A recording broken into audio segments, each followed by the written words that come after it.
옛날 옛적 한양에 덕망 높은 예조판서 김민석 대감이 살고 있었습니다.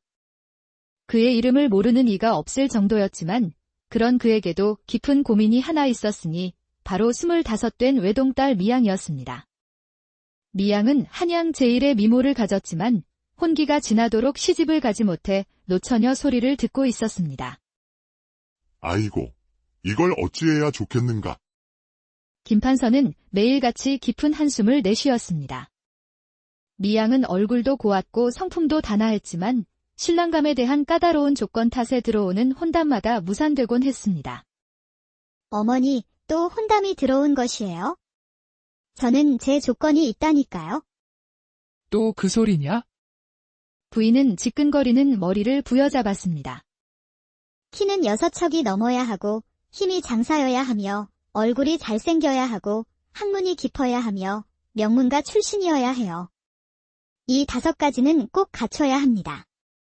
그런 조건을 다 갖춘 사내가 세상에 어디 있단 말이냐? 없으면 혼자 살면 되지요. 그렇게 무려 15번이나 혼담이 깨졌습니다. 첫 번째 신랑감은 키도 크고 힘도 셌지만 음흉한 눈빛으로 침을 흘리며 미양을 훑어보았습니다. 이런 사내는 틀림없이 첩을 들이고 기생집을 드나들겠지요. 미양의 말에 그는 낯빛이 붉어져 도망치듯 자리를 떴습니다. 두 번째 신랑감은 들창코였습니다. 매일 마주볼 얼굴인데 그건 좀... 결국 상대 집안에서 먼저 혼담을 접었고 3번째, 4번째, 5번째도 마찬가지였습니다. 김판서의 까다로운 딸이라는 소문이 한양에 파다하게 퍼졌고 중매쟁이들조차 발길을 끊었습니다. 그러던 어느 날 김판서의 친구인 이판서가 술기운에 들떠 찾아왔습니다. 또 미양이 일로 고민인가? 이젠 정말 모르겠네. 이판서가 무릎을 탁 치며 외쳤습니다. 내가 해결해주지. 자네 딸이 원하는 조건 전부 갖춘 사위를 내가 찾아주겠네.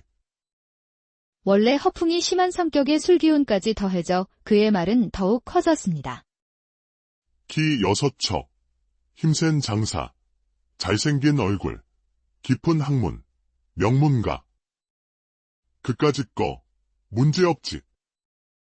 다음 날 숙취에 시달리며 잠에서 깬 그는 자신이 어젯밤 무슨 말을 했는지 떠올리고는 머리를 싸맸습니다. 아이고, 내가 무슨 소리를 한 게야. 하지만 이미 뱉은 말이 있어 체면 때문에 물러설 수는 없었습니다. 만보가. 예, 대감님. 넌 우리 집에서 제일 믿을 만하지. 그럼요, 대감님. 만복은 이판서 댁에서 20년 넘게 일한 충직한 종으로 사람 보는 눈이 뛰어나다는 평을 들어왔습니다. 너에게 중요한 임무를 맡기겠다. 김판서 댁 미양아 씨에게 어울릴 신랑감을 찾아오너라. 그 까다로운 조건들 말씀이십니까? 그래, 5가지 전부. 만복은 머리를 극적이며 대답했습니다. 알겠습니다. 꼭 찾아보겠습니다. 이번 일은 정말 쉽지 않겠군. 만복은 곧 한양 안을 샅샅이 뒤지기 시작했습니다. 키가 큰 이는 얼굴이 별로였고 잘생긴 이는 집안이 미천했으며 그나마 조건에 가까운 이들은 이미 장가를 간 뒤였습니다. 이를 어쩐다. 사흘째 절망하던 그는 나흘째 되는 날 동대문 밖 저작거리에서 눈을 번쩍 떴습니다. 저 양반은 뭐지? 느티나무 그늘 아래 누워있는 한 사내는 키가 6척이 훌쩍 넘고 어깨는 떡 벌어졌으며 팔다리는 우람했습니다. 얼굴 또한 준수했고 풍채도 대단했습니다. 저런 분이 왜 저런 곳에 누워 계시지? 가까이 다가간 만복은 그가 깊은 잠에 빠져있는 것을 보고 놀랐습니다. 마치 신선이 구름 위에서 자는 듯 그 모습이 고요하고 평화로워 보였습니다. 분명 뭔가 깊은 뜻이 있으신 분이야. 시장 한복판에서 저리 평온하게 잠을 잘 리가 없지.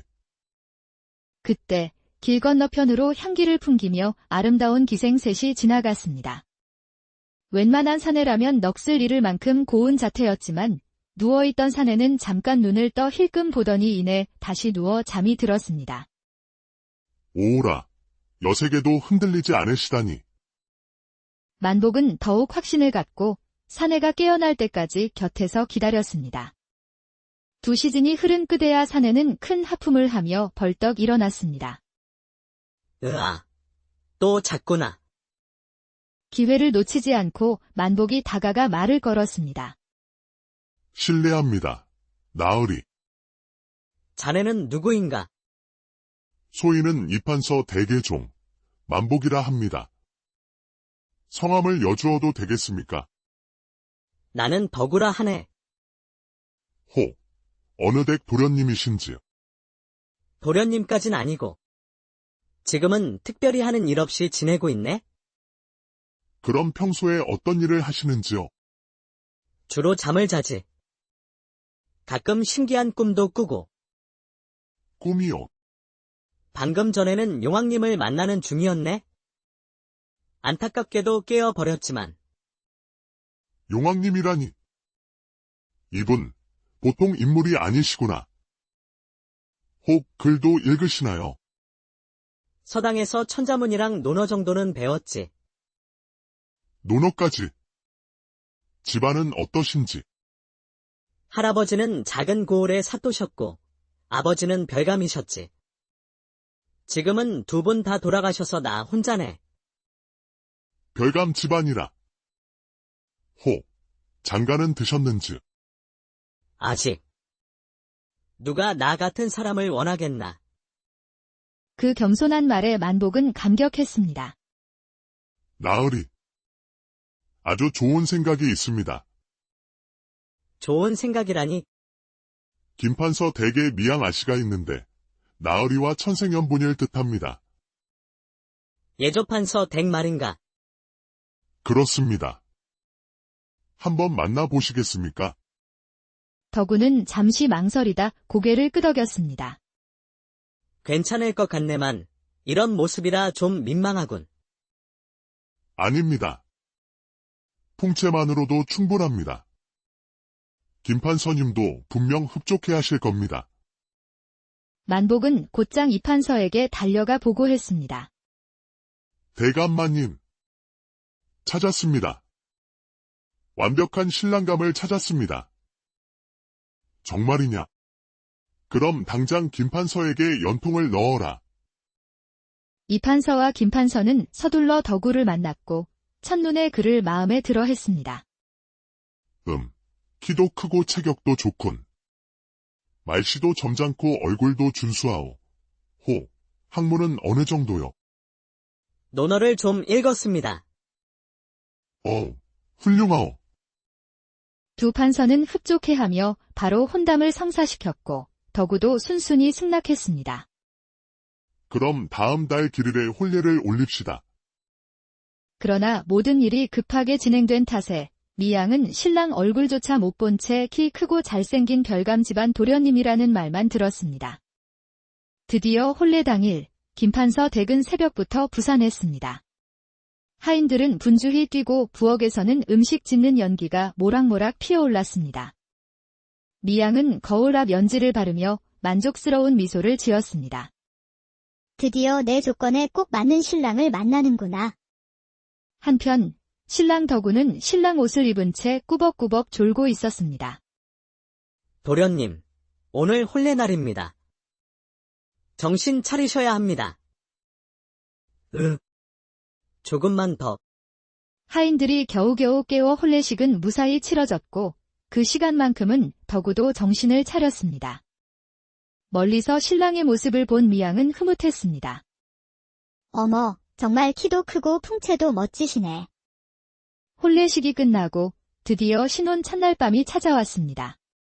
미양은 붉은 이불 아래에서 두근거리는 마음으로 신랑을 기다렸습니다.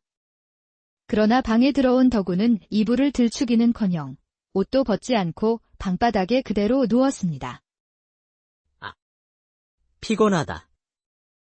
그리고는 벌러덩 눕더니 이내 코를 골며 깊은 잠에 빠져버렸습니다. 서방님. 이게 무슨 일이에요?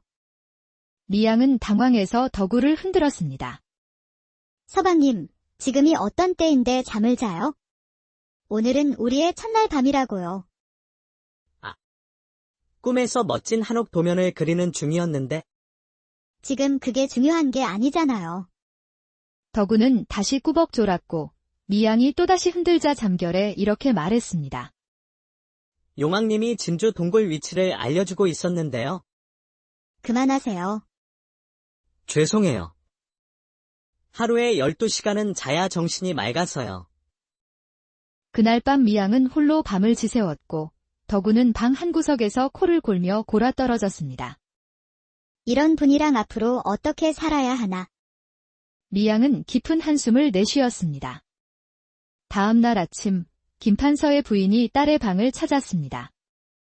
미양아, 어젯밤은 어땠니? 미양은 울상을 지으며 말했습니다. 어머니, 서방님이 계속 잠만 주무세요. 뭐라고? 혼례 첫날 밤에 꿈 얘기만 하고 혼자 잠들어 버리다니. 정말 이상해요. 김판서의 부인도 당황했습니다. 이런 황당한 일은 처음 겪어보는 것이었습니다. 어머니, 저는 별채에서 지낼게요. 서방님과는 따로 지내야겠어요. 결국 신혼 첫날부터 각방 신세가 되었습니다. 그런데 그날 밤, 미양은 이상한 꿈을 꾸었습니다. 짙은 안개 속에서 여우 가죽을 두른 노파가 다가와 낯익은 목소리로 말했습니다. 미양아, 내 서방을 얕보지 마라. 그는 하늘이 택한 자인이라. 놀라서 잠에 깬 미양은 덕우의 방문 쪽을 바라보았습니다. 하늘이 택한 자라니. 설마 정말 뭔가 있는 건가? 그러나 그녀는 이내 고개를 저었습니다. 말도 안 돼. 그냥 요즘 이상한 일이 계속 겹쳐서 그런 걸 거야? 하지만 그 사이 동네에는 덕우에 대한 이상한 소문이 퍼지고 있었습니다. 들었소. 김판서 댁사위가 좀 이상하다면서요. 첫날 밤에 잠만 잤대요. 쯧쯧. 사내 구실도 못하는 거 아니야. 김판서 부부는 체면이 말이 아니었습니다. 여보, 이걸 어쩌면 좋겠소? 이판서에게 당장 따져야지. 대체 무슨 사위를 데려온 게야? 하지만 이미 혼례까지 올린 상황이라 어찌할 도리가 없었습니다. 한 달이 지나도 덕우는 여전히 잠만 잤습니다. 하인 갑돌이가 그의 하루 일과를 보고했습니다. 도련님은 밤 10시에 주무셔서 다음 날 아침 10시에 일어나십니다. 반나절을 꼬박 잔단 말이냐? 예, 일어나셔서는 2시간 동안 식사를 하십니다. 밥을 대체 2시간 동안 먹을 게 뭐가 있다고? 숟가락 한 번 뜨고 멍하니 계시고 또 한 번 뜨고 멍하니 계시고 그러십니다. 그럼 나머지 시간은 무얼 한단 말이냐? 좌선하신다고는 하지만 사실은 그냥 또 주무시는 것 같습니다. 한마디로 덕우는 하루 12시간 잠, 2시간 식사, 그리고 나머지 시간도 반쯤 졸며 보내는 셈이었습니다. 답답함을 참지 못한 미양은 덕우 개조 작전을 결심했습니다. 첫 번째 작전은 일찍 깨우기. 서방님. 해가 중천에 떴어요. 어서 일어나세요. 응. 아직 4시간은 더 자야 해요. 미양은 아침 6시부터 덕우를 깨웠지만 덕우는 이불만 뒤집어 썼습니다. 안 돼요. 일어나세요. 미양이 억지로 이불을 잡아당기자 덕우는 일어나긴 했지만 금세 다시 앉은 채로 졸기 시작했습니다. 두 번째 작전은 흥미로운 일 시키기였습니다. 서방님, 시 한 수 지어보세요. 미양이 붓과 벼루를 가져와 내밀었습니다. 예, 좋은 생각이네요. 덕우는 붓을 들었지만 봄이 오니 이 한 줄을 쓰고는 그대로 잠들고 말았습니다. 그것도 앉은 채로 말입니다. 미양의 덕우 개조 작전은 아무런 진전이 없었지만 한 가지 이상한 일이 일어나기 시작했습니다. 덕우가 잠이 들었을 때 기이한 잠꼬대를 하기 시작한 것입니다. 어느 날 밤, 미양은 덕우의 방문 앞을 지나다 이상한 소리를 들었습니다. 북쪽 산의 구멍에서 물이 셀 거야. 큰 비가 오면 마을이 위험해. 다음 날엔 또 다른 잠꼬대를 했습니다. 까치가 많이 울어. 곡식은 높은 데로. 돼지가 불안해하면 땅이 흔들릴지도. 미양은 점점 궁금해졌습니다. 서방님의 꿈. 혹시 예언 같은 건가? 한편 김판서의 친구들 사이에서는 덕우가 웃음거리가 되었습니다. 자네 사위가 반나절 넘게 잠만 잔다면서 김판서의 얼굴이 붉어졌습니다. 깨어있는 시간엔 뭘 한다나. 좌선을 한다고는 하는데. 좌선. 그냥 멍하니 앉아있는 거겠지. 결국 까다로운 조건 따지다 잠꾸러기 데려온 거였군. 김판서는 체면이 말이 아니었고 조정에서도 수군거림이 돌았습니다. 하지만 이 판서의 생각은 달랐습니다. 그 사위를 너무 우습게 보지 마시오. 그 자에게는 뭔가 특별한 게 있어. 아직도 그를 믿는단 말인가? 그렇소. 내 사람 보는 눈은 틀리지 않았소. 다른 판서들은 이 판서가 자기 체면 지키려고 애쓰는군 하며 고개를 저었습니다. 그런데 기이한 일이 벌어졌습니다. 어느 날 아침 덕우가 또렷한 얼굴로 김판서를 찾아왔습니다. 장인어른, 사흘 후 큰 비가 올 겁니다. 특히 동쪽 곳간에는 침수 위험이 있으니 곡식을 높은 곳으로 옮기셔야 합니다. 그게 무슨 소리인가?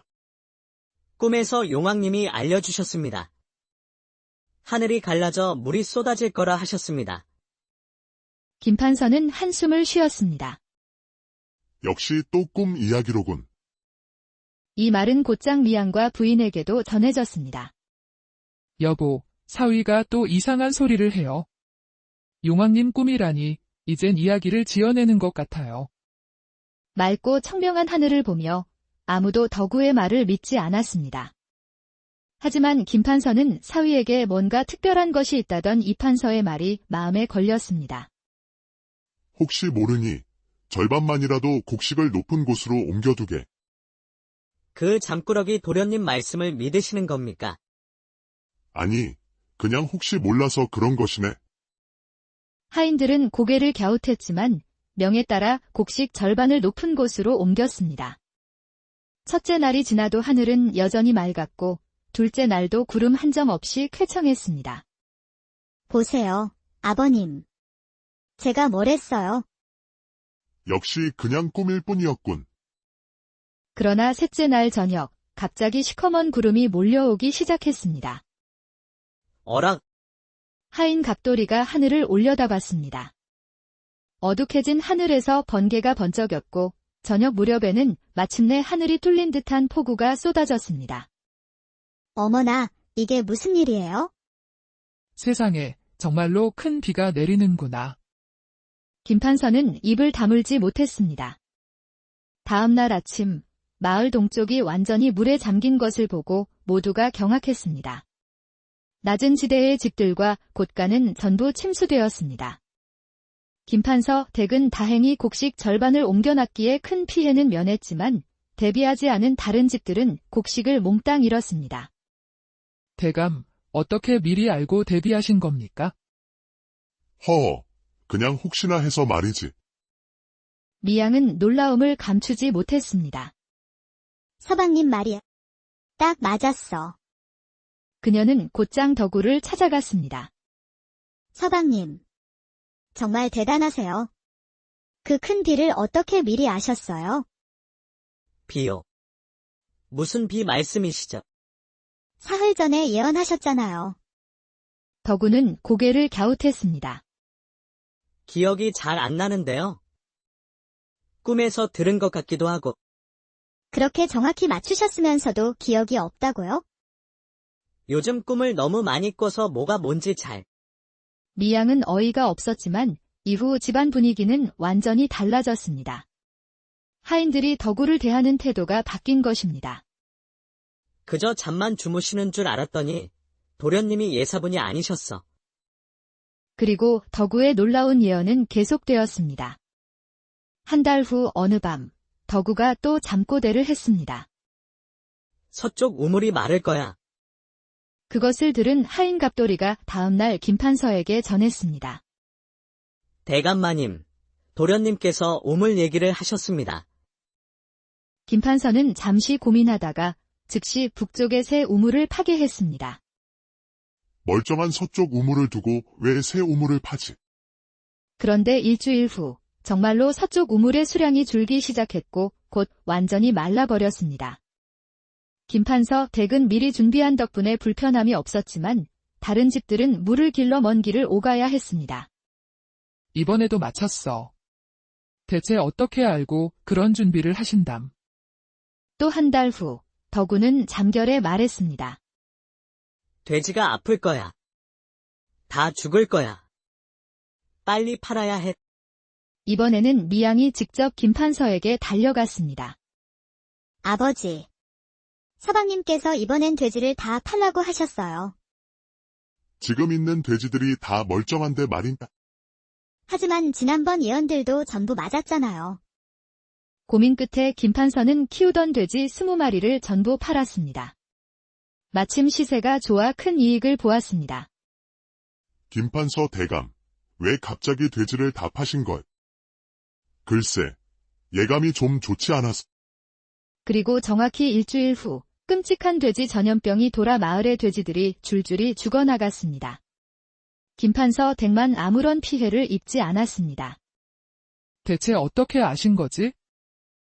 필시 심기가 있는 집안인가 봐.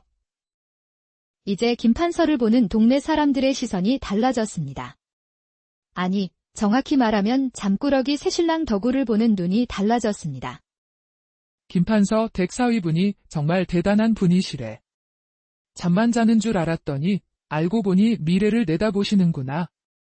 덕우는 대연하는 사위, 잠자는 점쟁이로 불리며 주변 마을에서도 그를 찾는 이들이 생겨났습니다. 김판서 대감, 사위분께 제 운세 좀 봐달라고 청해 주실 수 있겠습니까? 하지만 사람들이 찾아와 무언가를 물어봐도 덕우는 그저 멀뚱히 대답할 뿐이었습니다. 저는 그냥 잠만 잤을 뿐인데요. 운세 같은 건 볼 줄 모릅니다. 미양은 혼란스러웠습니다. 이 사람이 진짜 도사일까? 아니면 단지 운이 좋은 잠꾸러기일까? 서방님, 정말로 미래가 보이세요? 미래요. 잘 모르겠어요. 종종 이상한 꿈을 꿀 뿐인데. 그럼 그 꿈들이 다 맞아떨어지는 건 우연인가요? 글쎄요. 꿈이 현실인지 현실이 꿈인지 저도 잘 모르겠어요. 하. 덕우의 모호한 대답에 미양은 더욱 혼란스러워졌습니다. 그러던 어느 날 덕우가 다급한 얼굴로 김판서를 찾았습니다. 장인어른. 곧 큰 재앙이 닥칠 겁니다. 온 가족이 산으로 피해야 합니다. 예언의 규모가 너무 커서 모두들 믿지 않았지만 미양은 무언가 결심했습니다. 서방님은 이런 걸 대체 어떻게 아는 걸까? 그날 밤 미양은 덕우를 몰래 미행하기로 했습니다.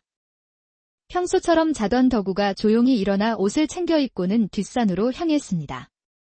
산중턱의 한 동굴 앞에 이르자 덕우가 동굴 안을 향해 말했습니다. 할멈. 그러자 동굴 안에서 늙은 여우 한 마리가 나와 사람의 말로 대답했습니다. 어서 오세요, 덕우 도련님.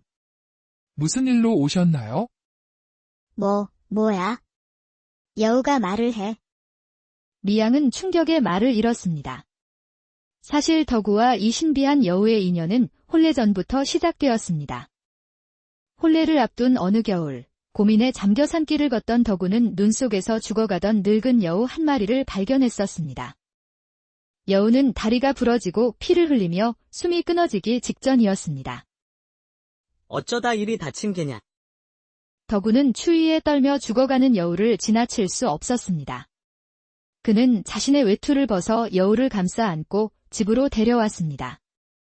상처를 치료하고 따뜻한 죽을 먹이며 정성껏 돌보았습니다. 조금만 참아라. 곧 나을 거야. 며칠 뒤 여우가 회복되자 덕우는 여우를 다시 산으로 돌려보냈습니다. 바로 그날 밤, 덕우의 꿈에 그 여우가 나타났습니다. 도련님, 저는 천년을 산 영험한 여우입니다. 덕우 도련님처럼 착한 마음을 가진 분을 만나기가 얼마나 어려운지 모르실 겁니다. 그냥 불쌍해서 그랬을 뿐인데요. 바로 그런 마음이 귀한 것입니다. 세상에는 자신의 이익만 생각하는 사람들이 너무나 많거든요. 하지만 도련님은 아무데 가도 바라지 않고 저를 구해주셨습니다. 그래서 하늘에 간청하여 도련님을 위한 특별한 선물을 받았습니다. 도련님께 꿈을 통해 미래를 보는 신비한 능력을 드리고 싶습니다. 그런 큰 선물을 하지만 한 가지 약속해 주십시오. 이 능력은 오직 선한 일에만 사용하셔야 합니다. 자신의 욕심을 위해 쓰시면 능력은 곧 사라져 버릴 것입니다. 그 후 덕우는 꿈으로 미래를 보는 능력을 얻게 된 것이었습니다. 할멈, 이번 꿈은 정말 무서웠어. 무엇을 보셨나요? 산이 무너지고 마을이 위험에 빠지는 꿈이었네? 그 능력은 정확합니다. 하지만 지금처럼 갑자기 큰 예언을 하면 사람들이 믿지 않을 겁니다. 작은 예언부터 차근차근 신뢰를 쌓으세요. 그리고 부인께는 진실을 말하세요. 부부는 서로 믿어야 하니까요. 미양은 이 모든 대화를 숨어서 듣고 있었습니다. 아, 서방님은 정말 사람들을 구하려고 했던 거구나. 고마워, 할멈. 이제 어떻게 해야 할지 알겠어. 착한 마음으로 받은 능력이니 부디 착한 일에만 쓰세요. 미양은 동굴에서 나오는 덕우에게 다가갔습니다. 서방님, 부인. 여기까지 어떻게... 다 알게 됐어요. 서방님께서 여우를 구해 능력을 얻으셨다는 걸 말이에요. 덕우의 얼굴이 빨개졌습니다. 왜 숨기셨어요? 이렇게 훌륭한 능력을 가지고 계시면서. 말하면 이상한 사람으로 볼까봐 숨겼소. 꿈으로 미래를 본다고 하면 미쳤다고 할까봐. 그래서 낮에는 잠만 자는 척 하신 거예요? 네, 그것도 그렇고. 사실 그 능력을 쓰면 정말 피곤해져요. 꿈을 꾸는 것도, 할멈과 이야기하는 것도 기운이 많이 들거든요. 그랬군요. 그보다 이번 그 재앙 꿈도 진짜인 거죠? 네, 여우 할멈도 그 꿈이 진짜라고 하셨어요. 이제 미양은 덕우를 완전히 믿게 되었습니다. 그녀는 곧장 김판서를 찾아가 모든 것을 전했습니다. 아버지, 서방님은 천년 묵은 여우를 구해 신비한 능력을 얻으셨대요. 그게 대체 무슨 소리냐? 그동안의 꿈들은 전부 진짜였어요. 우리를 지키려고 하신 거예요. 딸로부터 덕우와 여우의 인연, 그리고 예언의 진실까지 모두 들은 김판서는 조용히 고개를 끄덕였습니다. 그런 깊은 뜻이 있었단 말이냐? 김판서도 이제 덕우를 완전히 믿기로 했습니다. 그는 온 가족을 이끌고 북쪽 깊은 산으로 피했습니다.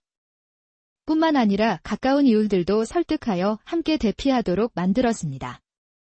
그리고 보름 뒤, 마을 뒤편의 산이 요란한 소리와 함께 무너져 내렸습니다. 사위 말이 또 맞았구나. 서방님이 우리 목숨을 구하셨어요. 김판서와 미양은 감격했습니다. 가족들이 마을로 돌아오자 살아남은 사람들은 덕우를 영웅처럼 떠받들었습니다. 덕우 도련님이 우리를 살리셨어. 진정 하늘이 내린 분이야. 마을을 덮친 재앙이 지나가고 덕우와 미양은 오랜만에 한 방에 마주 앉았습니다. 덕우가 수줍은 얼굴로 조심스럽게 말했습니다. 사실 제가 여우를 구한 것도 다 부인 덕분이에요. 제가요. 혼례를 앞두고 부인을 만날 생각에 잠이 오지 않아 산길을 걷다가 그 여우를 발견했거든요. 그러니 어쩌면 부인 덕분에 제가 이 능력을 얻게 된 셈이죠. 어머나. 그럼 제가 간접적으로 서방님을 신비한 능력자로 만든 거네요? 둘은 마주보며 환하게 웃었고 비로소 진짜 부부가 된 기분을 느꼈습니다. 그럼 이제 함께 여우 할멈을 만나러 갈래요. 제 서방님이 그런 특별한 분인데 당연히 함께 해야죠. 그날부터 미양도 덕우와 함께 여우 할멈을 찾아가 지혜를 배웠고 두 사람은 함께 마을을 돌보며 사람들을 도왔습니다. 덕우는 더 이상 낮에 잠만 자지 않았고 마을 사람들은 그를 잠자는 현인이라 불렀습니다. 김판서도 이제 지인들 앞에서 어깨를 펴고 당당하게 사위를 자랑했습니다. 내 사위 말이야. 천년 묵은 여우를 구해 하늘의 능력을 얻은 인물이지. 미양은 처음엔 외모와 조건만 보고 혼인을 결정했지만 이제는 덕우의 착한 마음과 신비한 능력까지 진심으로 사랑하게 되었습니다. 서방님, 사랑해요. 나도 사랑하오. 부인. 당신이 없었다면 지금의 나도 없었을 거요. 두 사람은 마을에서 가장 사랑받는 부부가 되었고 자식을 낳아 화목한 가정을 이루었습니다. 덕우는 평생 그 능력을 오직 사람을 돕는 데에만 쓰며 살았고 미양은 그런 남편을 누구보다 자랑스러워했습니다. 이 이야기는 지금도 우리에게 전해집니다. 착한 마음으로 한 일은 옛날 옛적 한양에 덕망 높은 예조판서 김민석 대감이 살고 있었습니다. 그의 이름을 모르는 이가 없을 정도였지만 그런 그에게도 깊은 고민이 하나 있었으니 바로 25된 외동딸 미양이었습니다. 미양은 한양 제1의 미모를 가졌지만 혼기가 지나도록 시집을 가지 못해 노처녀 소리를 듣고 있었습니다. 아이고, 이걸 어찌해야 좋겠는가? 김판서는 매일같이 깊은 한숨을 내쉬었습니다.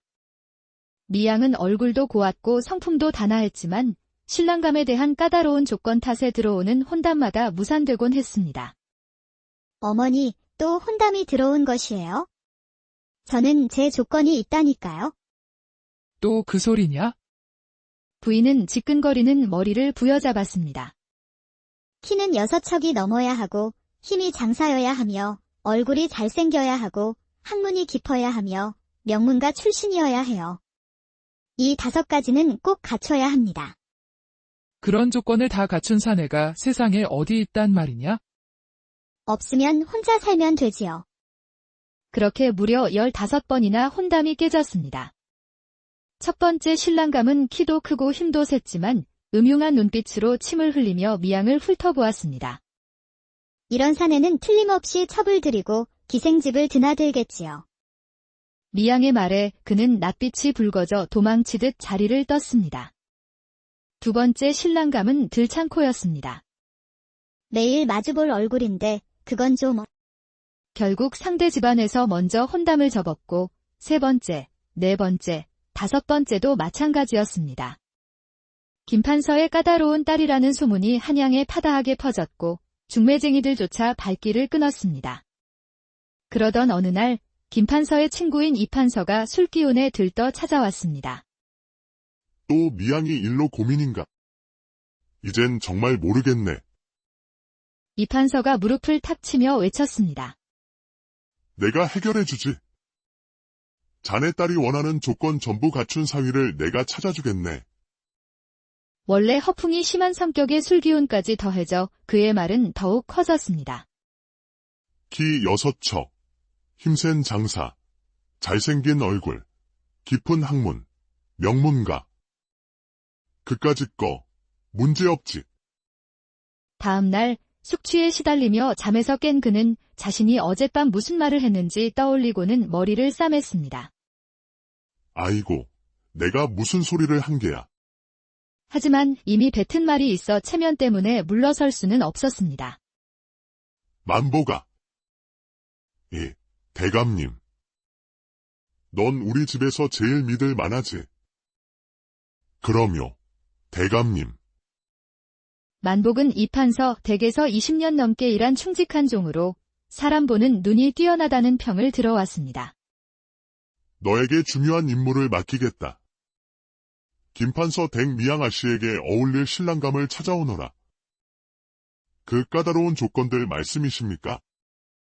그래, 5가지 전부. 만복은 머리를 극적이며 대답했습니다. 알겠습니다. 꼭 찾아보겠습니다. 이번 일은 정말 쉽지 않겠구나. 만복은 곧 한양 안을 샅샅이 뒤지기 시작했습니다. 키가 큰 이는 얼굴이 별로였고 잘생긴 이는 집안이 미천했으며 그나마 조건에 가까운 이들은 이미 장가를 간 뒤였습니다. 이를 어쩐다. 사흘째 절망하던 그는 나흘째 되는 날 동대문 박저작거리에서 눈을 번쩍 떴습니다. 저 양반은 뭐지? 느티나무 그늘 아래 누워있는 한 사내는 키가 6척이 훌쩍 넘고 어깨는 떡 벌어졌으며 팔다리는 우람했습니다. 얼굴 또한 준수했고 풍채도 대단했습니다. 저런 분이 왜 저런 곳에 누워 계시지? 가까이 다가간 만복은 그가 깊은 잠에 빠져 있는 것을 보고 놀랐습니다. 마치 신선이 구름 위에서 자는 듯 그 모습이 고요하고 평화로워 보였습니다. 분명 뭔가 깊은 뜻이 있으신 분이야. 시장 한복판에서 저리 평온하게 잠을 잘 리가 없지. 그때 길 건너편으로 향기를 풍기며 아름다운 기생셋이 지나갔습니다. 웬만한 사내라면 넋을 잃을 만큼 고운 자태였지만 누워있던 사내는 잠깐 눈을 떠 힐끔 보더니 이내 다시 누워 잠이 들었습니다. 오오라, 여색에도 흔들리지 않으시다니. 만복은 더욱 확신을 갖고 사내가 깨어날 때까지 곁에서 기다렸습니다. 두 시즌이 흐른 끝에야 사내는 큰 하품을 하며 벌떡 일어났습니다. 으아, 또 잤구나. 기회를 놓치지 않고 만복이 다가가 말을 걸었습니다. 실례합니다. 나으리. 자네는 누구인가? 소인은 이판서 대개종, 만복이라 합니다. 성함을 여주어도 되겠습니까? 나는 덕우라 하네. 호, 어느 댁 도련님이신지요? 도련님까진 아니고. 지금은 특별히 하는 일 없이 지내고 있네? 그럼 평소에 어떤 일을 하시는지요? 주로 잠을 자지. 가끔 신기한 꿈도 꾸고. 꿈이요. 방금 전에는 용왕님을 만나는 중이었네? 안타깝게도 깨어버렸지만. 용왕님이라니. 이분, 보통 인물이 아니시구나. 혹 글도 읽으시나요? 서당에서 천자문이랑 논어 정도는 배웠지. 논어까지. 집안은 어떠신지? 할아버지는 작은 고을에 사또셨고, 아버지는 별감이셨지. 지금은 두 분 다 돌아가셔서 나 혼자네. 별감 집안이라. 호, 장가는 드셨는지? 아직.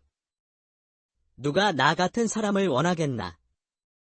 그 겸손한 말에 만복은 감격했습니다. 나으리. 아주 좋은 생각이 있습니다. 좋은 생각이라니.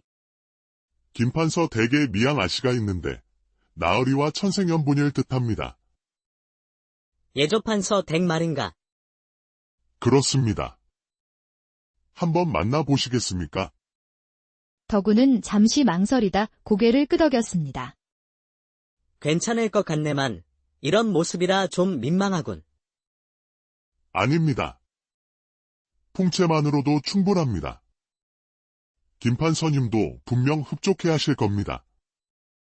만복은 곧장 이판서에게 달려가 보고했습니다. 대감마님. 찾았습니다. 완벽한 신랑감을 찾았습니다. 정말이냐? 그럼 당장 김판서에게 연통을 넣어라. 이판서와 김판서는 서둘러 덕우를 만났고 첫눈에 그를 마음에 들어 했습니다. 키도 크고 체격도 좋군. 말씨도 점잖고 얼굴도 준수하오. 호, 학문은 어느 정도요? 논어를 좀 읽었습니다. 훌륭하오. 두 판서는 흡족해하며 바로 혼담을 성사시켰고 덕우도 순순히 승낙했습니다. 그럼 다음 달 길일에 혼례를 올립시다. 그러나 모든 일이 급하게 진행된 탓에 미양은 신랑 얼굴조차 못 본 채 키 크고 잘생긴 별감 집안 도련님이라는 말만 들었습니다. 드디어 혼례 당일 김판서 댁은 새벽부터 부산했습니다. 하인들은 분주히 뛰고 부엌에서는 음식 짓는 연기가 모락모락 피어올랐습니다. 미양은 거울 앞 연지를 바르며 만족스러운 미소를 지었습니다. 드디어 내 조건에 꼭 맞는 신랑을 만나는구나. 한편 신랑 덕우는 신랑 옷을 입은 채 꾸벅꾸벅 졸고 있었습니다. 도련님, 오늘 혼례날입니다. 정신 차리셔야 합니다. 조금만 더. 하인들이 겨우겨우 깨워 혼례식은 무사히 치러졌고 그 시간만큼은 덕우도 정신을 차렸습니다. 멀리서 신랑의 모습을 본 미양은 흐뭇했습니다. 어머, 정말 키도 크고 풍채도 멋지시네. 혼례식이 끝나고 드디어 신혼 첫날 밤이 찾아왔습니다. 미양은 붉은 이불 아래에서 두근거리는 마음으로 신랑을 기다렸습니다. 그러나 방에 들어온 덕우는 이불을 들추기는커녕 옷도 벗지 않고 방바닥에 그대로 누웠습니다. 피곤하다. 그리고는 벌러덩 눕더니 이내 코를 골며 깊은 잠에 빠져버렸습니다. 서방님, 이게 무슨 일이에요? 미양은 당황해서 덕우를 흔들었습니다. 서방님, 지금이 어떤 때인데 잠을 자요? 오늘은 우리의 첫날 밤이라고요. 꿈에서 멋진 한옥 도면을 그리는 중이었는데. 지금 그게 중요한 게 아니잖아요. 덕우는 다시 꾸벅 졸았고 미양이 또다시 흔들자 잠결에 이렇게 말했습니다. 용왕님이 진주 동굴 위치를 알려주고 있었는데요. 그만하세요. 죄송해요. 하루에 12시간은 자야 정신이 맑아서요.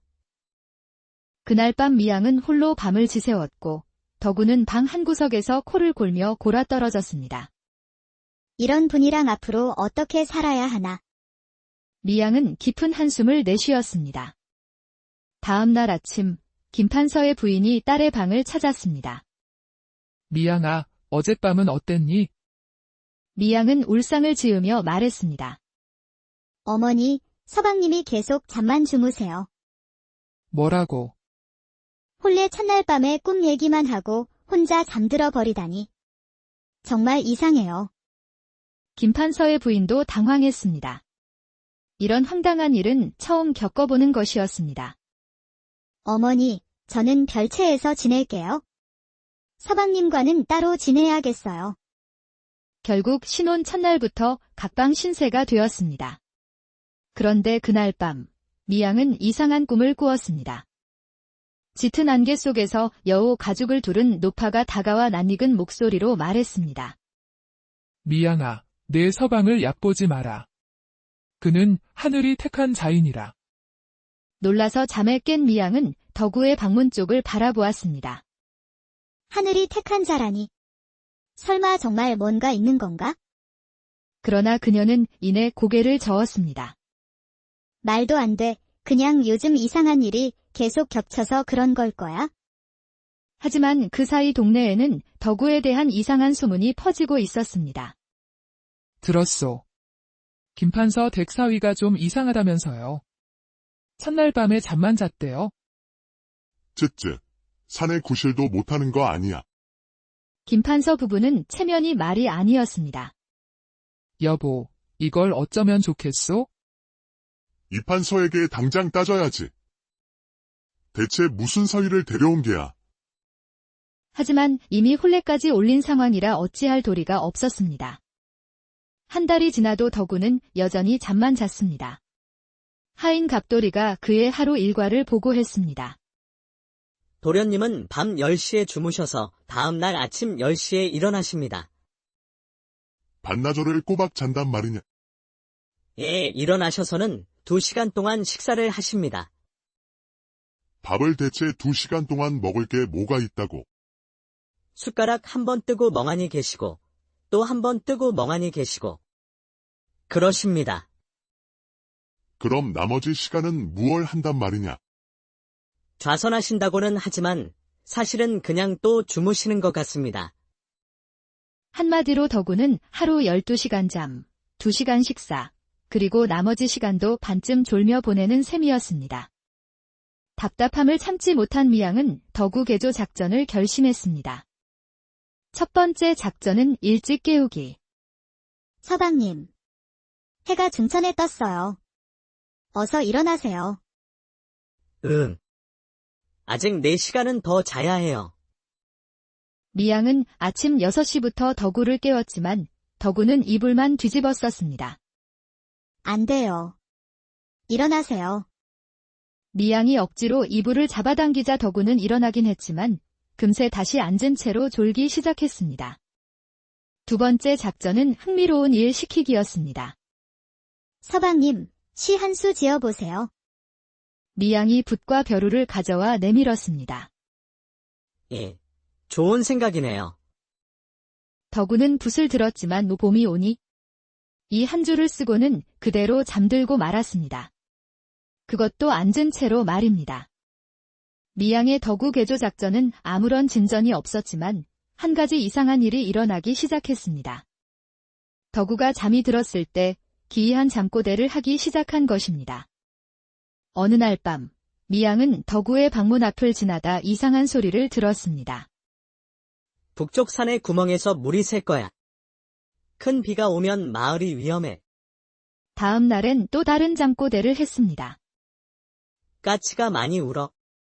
곡식은 높은 데로. 돼지가 불안해하면 땅이 흔들릴지도. 미양은 점점 궁금해졌습니다. 서방님의 꿈. 혹시 예언 같은 건가? 한편 김판서의 친구들 사이에서는 덕우가 웃음거리가 되었습니다. 자네 사위가 반나절 넘게 잠만 잔다면서 김판서의 얼굴이 붉어졌습니다. 깨어있는 시간엔 뭘 한다나. 좌선을 한다고는 하는데. 좌선.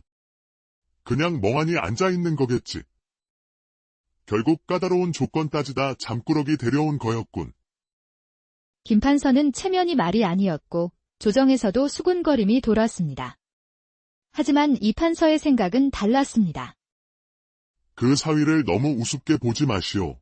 그 자에게는 뭔가 특별한 게 있어. 아직도 그를 믿는단 말인가? 그렇소. 내 사람 보는 눈은 틀리지 않았소. 다른 판서들은 기판서가 자기 체면 지키려고 애쓰는군 하며 고개를 저었습니다. 그런데 기이한 일이 벌어졌습니다. 어느 날 아침, 덕우가 또렷한 얼굴로 김판서를 찾아왔습니다. 장인어른, 사흘 후 큰 비가 올 겁니다. 특히 동쪽 곳간에는 침수 위험이 있으니 곡식을 높은 곳으로 옮기셔야 합니다. 그게 무슨 소리인가? 꿈에서 용왕님이 알려주셨습니다. 하늘이 갈라져 물이 쏟아질 거라 하셨습니다. 김판서는 한숨을 쉬었습니다.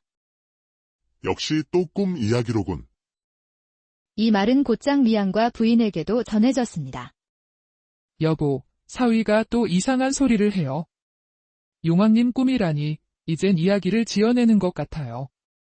맑고 청명한 하늘을 보며 아무도 덕우의 말을 믿지 않았습니다. 하지만 김판서는 사위에게 뭔가 특별한 것이 있다던 이 판서의 말이 마음에 걸렸습니다. 혹시 모르니 절반만이라도 곡식을 높은 곳으로 옮겨두게. 그 잠꾸러기 도련님 말씀을 믿으시는 겁니까? 아니, 그냥 혹시 몰라서 그런 것이네. 하인들은 고개를 갸웃했지만 명에 따라 곡식 절반을 높은 곳으로 옮겼습니다. 첫째 날이 지나도 하늘은 여전히 맑았고 둘째 날도 구름 한 점 없이 쾌청했습니다. 보세요, 아버님. 제가 뭘 했어요? 역시 그냥 꿈일 뿐이었군. 그러나 셋째 날 저녁, 갑자기 시커먼 구름이 몰려오기 시작했습니다. 어라, 하인 갑돌이가 하늘을 올려다봤습니다. 어둑해진 하늘에서 번개가 번쩍였고 저녁 무렵에는 마침내 하늘이 뚫린 듯한 폭우가 쏟아졌습니다. 어머나, 이게 무슨 일이에요? 세상에, 정말로 큰 비가 내리는구나. 김판서는 입을 다물지 못했습니다. 다음 날 아침, 마을 동쪽이 완전히 물에 잠긴 것을 보고 모두가 경악했습니다. 낮은 지대의 집들과 곳간은 전부 침수되었습니다. 김판서 댁은 다행히 곡식 절반을 옮겨놨기에 큰 피해는 면했지만 대비하지 않은 다른 집들은 곡식을 몽땅 잃었습니다. 대감, 어떻게 미리 알고 대비하신 겁니까? 그냥 혹시나 해서 말이지. 미양은 놀라움을 감추지 못했습니다. 서방님 말이야. 딱 맞았어. 그녀는 곧장 덕우를 찾아갔습니다. 서방님. 정말 대단하세요. 그 큰 비를 어떻게 미리 아셨어요? 비요. 무슨 비 말씀이시죠? 사흘 전에 예언하셨잖아요. 덕우는 고개를 갸웃했습니다. 기억이 잘 안 나는데요. 꿈에서 들은 것 같기도 하고. 그렇게 정확히 맞추셨으면서도 기억이 없다고요? 요즘 꿈을 너무 많이 꿔서 뭐가 뭔지 잘.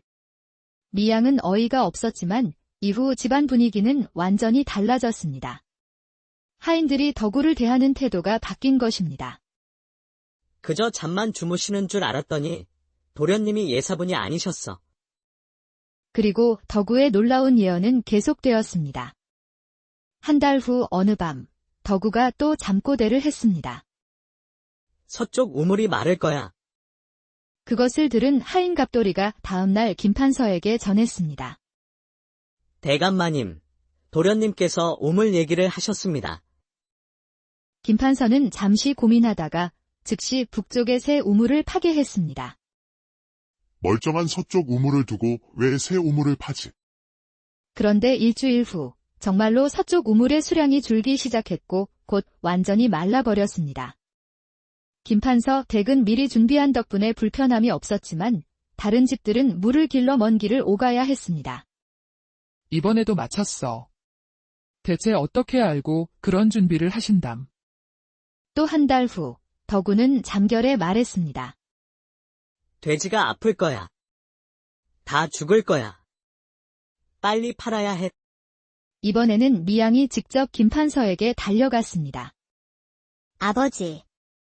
서방님께서 이번엔 돼지를 다 팔라고 하셨어요. 지금 있는 돼지들이 다 멀쩡한데 말인가? 하지만 지난번 예언들도 전부 맞았잖아요. 고민 끝에 김판서는 키우던 돼지 20마리를 전부 팔았습니다. 마침 시세가 좋아 큰 이익을 보았습니다. 김판서 대감, 왜 갑자기 돼지를 다 파신 걸? 글쎄, 예감이 좀 좋지 않아서. 그리고 정확히 일주일 후 끔찍한 돼지 전염병이 돌아 마을의 돼지들이 줄줄이 죽어나갔습니다. 김판서 댁만 아무런 피해를 입지 않았습니다. 대체 어떻게 아신 거지? 필시 신기가 있는 집안인가 봐. 이제 김판서를 보는 동네 사람들의 시선이 달라졌습니다. 아니, 정확히 말하면 잠꾸러기 새신랑 덕우를 보는 눈이 달라졌습니다. 김판서 댁 사위분이 정말 대단한 분이시래. 잠만 자는 줄 알았더니 알고 보니 미래를 내다보시는구나. 덕우는 대연하는 사위, 잠자는 점쟁이로 불리며 주변 마을에서도 그를 찾는 이들이 생겨났습니다. 김판서 대감, 사위분께 제 운세 좀 봐달라고 청해 주실 수 있겠습니까? 하지만 사람들이 찾아와 무언가를 물어봐도 덕우는 그저 멀뚱히 대답할 뿐이었습니다. 저는 그냥 잠만 잤을 뿐인데요. 운세 같은 건 볼 줄 모릅니다. 미양은 혼란스러웠습니다. 이 사람이 진짜 도사일까? 아니면 단지 운이 좋은 잠꾸러기일까? 서방님, 정말로 미래가 보이세요? 미래요. 잘 모르겠어요. 종종 이상한 꿈을 꿀 뿐인데. 그럼 그 꿈들이 다 맞아떨어지는 건 우연인가요? 글쎄요. 꿈이 현실인지 현실이 꿈인지 저도 잘 모르겠어요. 하. 덕우의 모호한 대답에 미양은 더욱 혼란스러워졌습니다. 그러던 어느 날 덕우가 다급한 얼굴로 김판서를 찾았습니다. 장인어른. 곧 큰 재앙이 닥칠 겁니다. 온 가족이 산으로 피해야 합니다. 예언의 규모가 너무 커서 모두들 믿지 않았지만 미양은 무언가 결심했습니다. 서방님은 이런 걸 대체 어떻게 아는 걸까? 그날 밤 미양은 덕우를 몰래 미행하기로 했습니다. 평소처럼 자던 덕우가 조용히 일어나 옷을 챙겨 입고는 뒷산으로 향했습니다. 산중턱의 한 동굴 앞에 이르자 덕우가 동굴 안을 향해 말했습니다. 할멈. 그러자 동굴 안에서 늙은 여우 한 마리가 나와 사람의 말로 대답했습니다. 어서 오세요, 덕우 도련님. 무슨 일로 오셨나요? 뭐야? 여우가 말을 해. 미양은 충격에 말을 잃었습니다. 사실 덕우와 이 신비한 여우의 인연은 혼례전부터 시작되었습니다. 혼례를 앞둔 어느 겨울, 고민에 잠겨 산길을 걷던 덕우는 눈 속에서 죽어가던 늙은 여우 한 마리를 발견했었습니다. 여우는 다리가 부러지고 피를 흘리며 숨이 끊어지기 직전이었습니다. 어쩌다 이리 다친 게냐? 덕우는 추위에 떨며 죽어가는 여우를 지나칠 수 없었습니다. 그는 자신의 외투를 벗어 여우를 감싸 안고 집으로 데려왔습니다. 상처를 치료하고 따뜻한 죽을 먹이며 정성껏 돌보았습니다. 조금만 참아라. 곧 나을 거야. 며칠 뒤 여우가 회복되자 덕우는 여우를 다시 산으로 돌려보냈습니다. 바로 그날 밤, 덕우의 꿈에 그 여우가 나타났습니다. 도련님, 저는 천년을 산 영험한 여우입니다. 덕우 도련님처럼 착한 마음을 가진 분을 만나기가 얼마나 어려운지 모르실 겁니다. 그냥 불쌍해서 그랬을 뿐인데요. 바로 그런 마음이 귀한 것입니다. 세상에는 자신의 이익만 생각하는 사람들이 너무나 많거든요. 하지만 도련님은 아무데 가도 바라지 않고 저를 구해주셨습니다. 그래서 하늘에 간청하여 도련님을 위한 특별한 선물을 받았습니다. 도련님께 꿈을 통해 미래를 보는 신비한 능력을 드리고 싶습니다. 그런 큰 선물을. 하지만 한 가지 약속해 주십시오. 이 능력은 오직 선한 일에만 사용하셔야 합니다. 자신의 욕심을 위해 쓰시면 능력은 곧 사라져 버릴 것입니다. 그 후 덕우는 꿈으로 미래를 보는 능력을 얻게 된 것이었습니다. 할멈, 이번 꿈은 정말 무서웠어. 무엇을 보셨나요? 산이 무너지고 마을이 위험에 빠지는 꿈이었네? 그 능력은 정확합니다. 하지만 지금처럼 갑자기 큰 예언을 하면 사람들이 믿지 않을 겁니다. 작은 예언부터 차근차근 신뢰를 쌓으세요. 그리고 부인께는 진실을 말하세요. 부부는 서로 믿어야 하니까요. 미양은 이 모든 대화를 숨어서 듣고 있었습니다. 아, 서방님은 정말 사람들을 구하려고 했던 거구나. 고마워, 할멈. 이제 어떻게 해야 할지 알겠어. 착한 마음으로 받은 능력이니 부디 착한 일에만 쓰세요. 미양은 동굴에서 나오는 덕우에게 다가갔습니다. 서방님, 부인. 여기까지 어떻게... 다 알게 됐어요. 서방님께서 여우를 구해 능력을 얻으셨다는 걸 말이에요. 덕우의 얼굴이 빨개졌습니다. 왜 숨기셨어요? 이렇게 훌륭한 능력을 가지고 계시면서. 말하면 이상한 사람으로 볼까봐 숨겼소. 꿈으로 미래를 본다고 하면 미쳤다고 할까봐. 그래서 낮에는 잠만 자는 척 하신 거예요? 네, 그것도 그렇고. 사실 그 능력을 쓰면 정말 피곤해져요. 꿈을 꾸는 것도, 할멈과 이야기하는 것도 기운이 많이 들거든요. 그랬군요. 그보다 이번 그 재앙 꿈도 진짜인 거죠? 네, 여우 할멈도 그 꿈이 진짜라고 하셨어요. 이제 미양은 덕우를 완전히 믿게 되었습니다. 그녀는 곧장 김판서를 찾아가 모든 것을 전했습니다. 아버지, 서방님은 천년 묵은 여우를 구해 신비한 능력을 얻으셨대요. 그게 대체 무슨 소리냐? 그동안의 꿈들은 전부 진짜였어요. 우리를 지키려고 하신 거예요.